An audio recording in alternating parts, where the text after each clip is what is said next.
ముమ్మాటికి చంద్రబాబు నాయుడు ఆయన ప్రభుత్వం చేసిన హత్యే. ఆయన ఏం ప్రోగ్రాం చేశారో మీ అందరికీ తెలుసా? ఒకసారి చూడండి. 6, 7, 8వ తేదీ చేసిన ప్రోగ్రాంలో స్వర్ణ కుప్పం అంట, కుప్పం విజన్ 2029 అంట.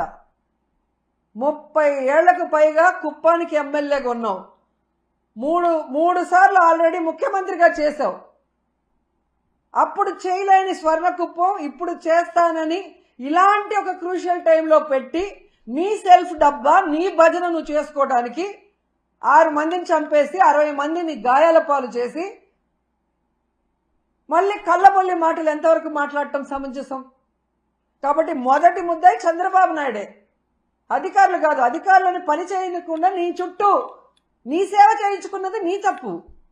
ఇలాంటి సమయంలో పెట్టుకోకూడదు అలాంటి ప్రోగ్రాం. ఒకటి కొంచెం ముందైనా పెట్టుకోవాలి, లేదా పండగ తర్వాత అయినా పెట్టుకోవాలి. ఎందుకంటే వైకుంఠ ఏకాదశి 10వ తేదీ అని అందరికీ తెలుసు. నువ్వు తిరుపతిలోనే పుట్టావు. మీ చైర్మన్, టీటీడీ చైర్మన్ చిత్తూరు జిల్లా వాడే. మరి మీకు తెలీదా? ప్రతి సంవత్సరం ఇన్ని లక్షలాది మంది వస్తారు, వారందరికీ సెక్యూరిటీ ఇవ్వాలి, సక్రమంగా టోకన్లు రిలీజ్ చేయాలన్న ఆలోచన మీకు లేదా? మళ్ళీ సిగ్గు లేకుండా నిస్సిగ్గుగా ఆ గాయపడిన వాళ్ళని పరామర్శించేటప్పుడు ఈ టోకెన్ సిస్టమ్ నేను తేలేదమ్మా, గత ప్రభుత్వం తప్పు అంటున్నావు. మరి గత ప్రభుత్వంలో టోకెన్లు ఇచ్చినప్పుడు ఎక్కడా తొక్కిసలాటలు జరగలేదు, ఎక్కడా ఎవరు చనిపోలేదు. మరి ఇప్పుడే ఎందుకు జరిగింది? మీ చేతగానితనం కాదా? మీరు పెట్టుకున్న మీ భజన పరుల వల్ల జరిగిన తప్పిదం కాదా? ఒకవేళ అది కరెక్ట్ కాదనుకున్నప్పుడు నువ్వు ముఖ్యమంత్రి అయ్యి 7 నెలలు అవుతుంది, మరి ఎందుకు తీసేయలేదు ఆ టోకెన్ సిస్టమ్? పిల్లలకు ఉపయోగపడే అమ్మఒడి తీసేస్తావు, పేదవాళ్ళకు అవసరమయ్యే ఆరోగ్యశ్రీ తీసేస్తావు, ఏజ్డ్ మహిళలకు యూజ్ అయ్యే వైఎస్ఆర్ చేయూత తీసేస్తావు, పేద పిల్లలు చదువుకునే ఫీజు రియంబర్స్మెంట్ పాలసీని మార్చేస్తావు, పేద ప్రజల రక్తాన్ని పీల్చేలాగా మద్యం పాలసీని మార్చేస్తావు, కానీ టోకెన్ సిస్టమ్ మార్చలేవు ఒకవేళ తప్పని తెలిస్తే. రోజమ్మా, ఏం ఆనవన్లు చాలా తక్కువ వేసుకుంటారా నువ్వు? 30 నుంచే రాజకీయంలో ఉన్నారు.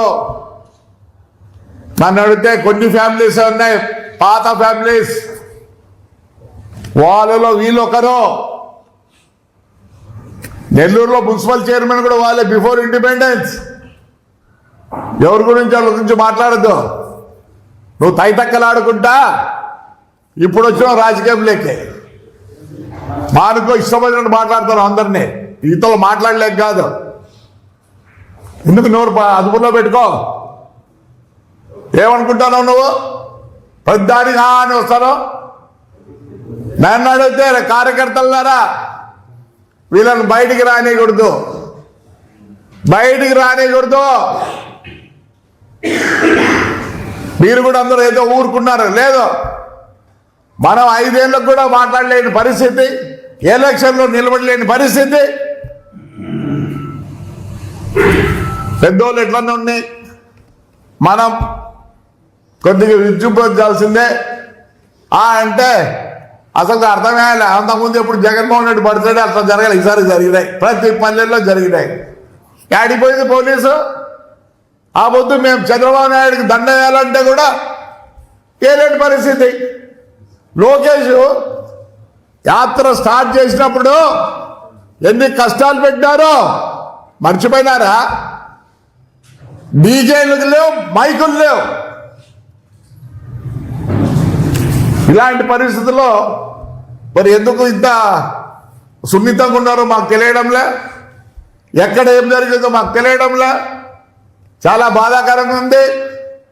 ఎందుకు మాట్లాడిస్తున్నారు వీళ్ళని? ఎందుకు మాట్లాడిస్తున్నారు? ఓ పని చేయండి, రోజమ్మ బెంచ్ కారు తెచ్చుకోండి, టోకెన్లు అమ్మే, కావాలంటే ఎంక్వైరీ పెట్టండి, తెలుస్తుంది. ఎప్పుడు పోయినా 100 మందే. ఏమో సొంతం అనుకుందేమో, ఈ పొద్దు ఏదో నడుస్తుంది. మళ్ళీ ఏదో చెప్తున్నారు మన ప్యాకెట్లు ఇచ్చేదానని. చనిపోయినప్పుడు మేము కూడా పోయి ప్యాకెట్ ఇస్తారు, కానీ ఎప్పుడు గవర్నమెంట్ మీద అగ్రెస్ చెప్పమని కాదు, సానుభూతితో రేపు వాళ్ళ కష్టం ఉంటుందని చెప్పి ఇచ్చిన రోజులు ఉన్నాయి. కానీ చంద్రబాబు నాయుడు కానీ మేము కానీ మీ మాదిరి ఇచ్చి ఇష్టం వచ్చిన మాట్లాడిస్తారా? కష్టం ఉంటుంది, ఎవరికైనా కష్టం ఉంటుంది. చనిపోయినప్పుడు కష్టం ఉంటుంది, ఎందుకు ఉండదు? బాధ ఎవరినొకరి మీద నిందేస్తా అంటాం. కానీ దీన్ని ఎంక్వైరీ చేస్తే మీకు తెలుస్తుంది ముందు ఏం జరిగిందని. ఊరికి ఎవరు మాట్లాడడంలా, ఎవరో ఒక స్పృహ వచ్చి తడిపోయింది. మరి ఆయమ్మని సేవ్ చేసుకునే దానికి ఆ గేట్లు తీసినారు. గేట్లు తీస్తే ఏమైంది? అందరు దూరినారు. అంతేగాని దీన్ని ఎవరి మీద నింద మోపొద్దండి.